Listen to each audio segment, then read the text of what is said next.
guys, how are you? I hope you're doing great. For today, Tuesday, you're going to listen to the story Pete the Cat and His 4 Groovy Buttons by Eric Litwin. After you listen to the story, you're going to make an activity. The first thing that you have to do is to make the shirt of Pete the Cat, like this one. I put the 4 groovy buttons. If you don't have buttons, it's okay, don't worry. You can use small circles, and if you don't have Velcro, it's okay, don't worry.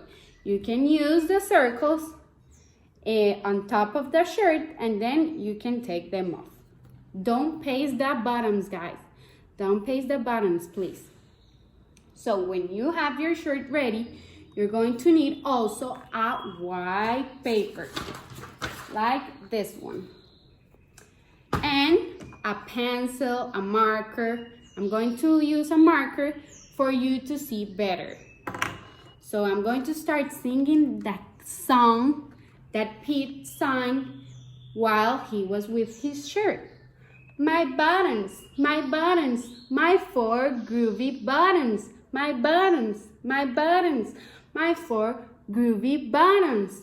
Uh-oh, one button fell out. So now I'm going to subtract. We're going to have 4 minus 1. How many are now in the shirt? Let's count. 1, 2, 3. So now I'm going to make that subtraction in my white paper. So I'm going to put 4 minus 1 equals 3. Like this. 4 minus 1 equals 3. Excellent. Let's make another one. Let's go. My buttons, my 3 groovy buttons. My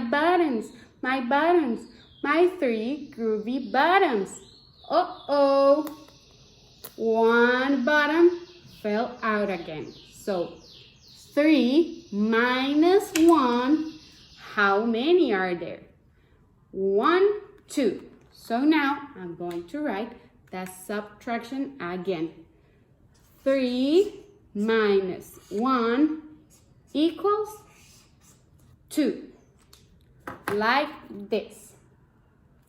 And then you keep on going. Have fun, guys. And I hope you like Pete the Cat story. Love you guys. Bye.